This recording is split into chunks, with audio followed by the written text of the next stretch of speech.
Halo, kembali lagi bersama saya Elizabeth Sagala.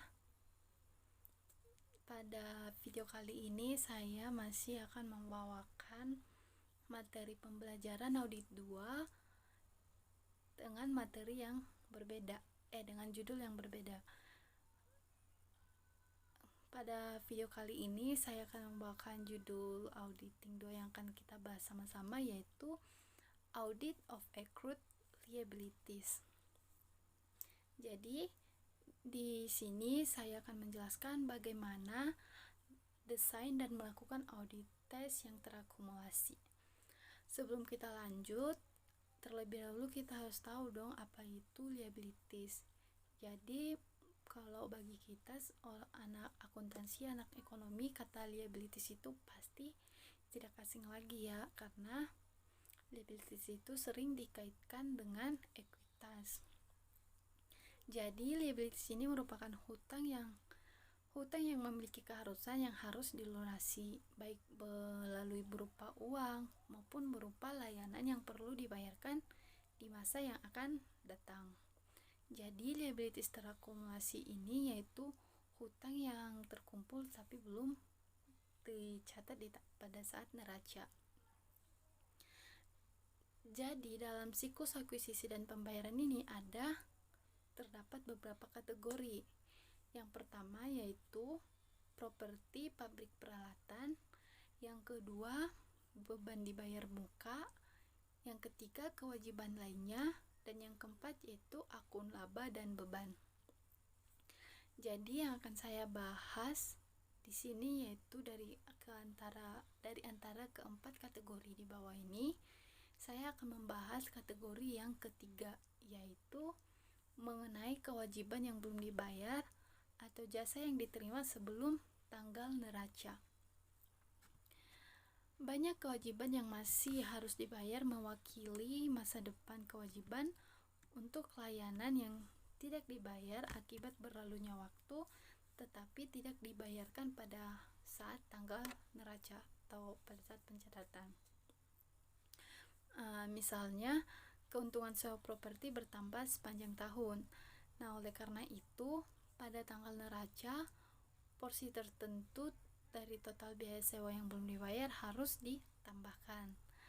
Ada juga kewajiban-kewajiban lainnya yang masih harus dibayar seperti penggajian yang masih harus dibayar, pajak penggajian yang masih harus dibayar, bonus petugas yang masih harus dibayar, komisi yang masih harus dibayar, sewa yang masih harus dibayar, ataupun bunga yang masih harus dibayar, dan masih banyak kewajiban lainnya yang harus masih dibayar oleh perusahaan.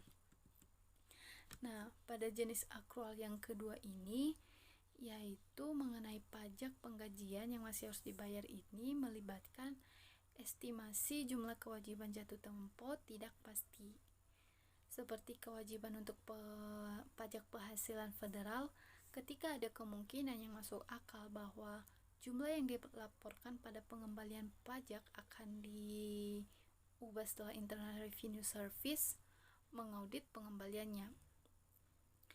Biaya jaminan masih harus dibayar dan masih harus dibayar biaya pensiun adalah akrual yang serupa. Selanjutnya, verifikasi biaya yang masih harus dibayar bervariasi tergantung pada sifat dari akrual dan keadaan si klien. Dan untuk sebagian besar audit, akrual hanya membutuhkan sedikit waktu. Dalam kasus lain, akun tertentu seperti pajak pendapatan yang masih harus dibayar, garansi biaya, dan biaya pensiun seringkali material dan membutuhkan upaya audit yang cukup besar. Di sini saya ada menampilkan gambar tabel. Nah, dari gambar ini menjelaskan menggambarkan akun yang biasanya digunakan oleh perusahaan untuk properti yang masih harus dibayar pajak. Dan gambar ini menunjukkan hubungan antara pajak properti yang masih harus dibayar dan akuisisi siklus pembayaran melalui debit ke akun kewajiban. Karena sumber debitnya adalah jurnal pengeluaran kas, maka pembayaran pajak properti seharusnya sudah telah diuji sebagian oleh pengujian akuisisi dan transaksi siklus pembayaran. Kemudian auditor menggunakan dua tes utama untuk memasukkan semua jenis akrual. Dan di sini auditor memverifikasi akrual pada saat yang sama dengan audit pembayaran pajak properti tahun berjalan. Di sebagian besar audit hanya ada sedikit pembayaran pajak properti, tetapi setiap pembayaran seringkali bersifat material, dan oleh karena itu adalah umum untuk memverifikasi masing-masing, maka auditor akan membandingkan akrual dengan tahun-tahun sebelumnya. Di sini juga auditor sering melakukan dan mendapatkan jadwal pembayaran pajak properti dari klien dan membandingkan setiap pembayaran dengan jadwal tahun sebelumnya untuk menentukan apakah semua pembayaran telah disertakan dalam jadwal yang telah disiapkan oleh si klien. Dan jadwal audit aset tetap juga harus diperiksa untuk penambahan dan pelepasan utama aset yang dapat mempengaruhi akrual pajak properti. Semua properti dipengaruhi oleh properti lokal, peraturan pajak harus dimasukkan dalam jadwal, meskipun pembayaran pajak pertama belum dibuat. Nah, setelah dibuat jadwal oleh si auditor, maka ketika si auditor yakin bahwa semua properti kena pajak telah dimasukkan dalam jadwal yang disiapkan oleh si klien, maka mereka akan mengevaluasi kewajaran pajak properti pada setiap properti yang digunakan oleh klien untuk memperkirakan akrual. Dalam beberapa kasus totalnya itu sudah jadi ditetapkan oleh otoritas perpajakan dan dikirim ke klien, sehingga dimungkinkan untuk memverifikasi jumlahnya dengan membandingkan jumlah pada jadwal dengan tagihan pajak.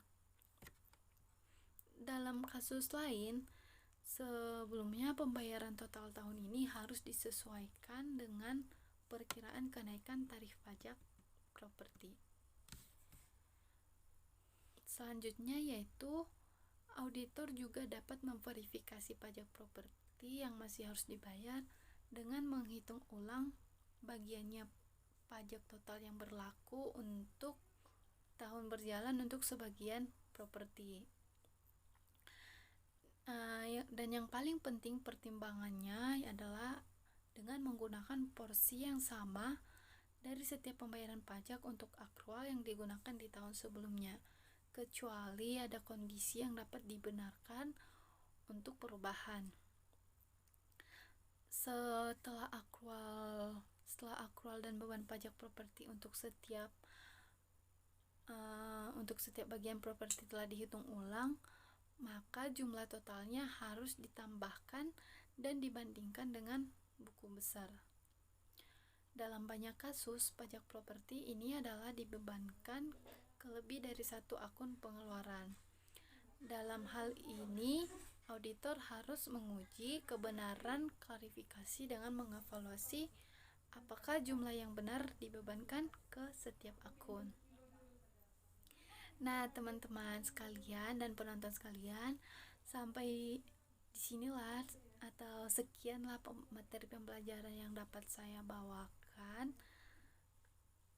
Apabila ada kesalahan dalam pengucapan saya atau apabila ada kekurangan dalam materi yang saya sampaikan ini, boleh di komen dan kasih masukan supaya kedepannya lebih baik lagi. Dan saya berharap siapapun kalian yang menonton channel ini, semoga ini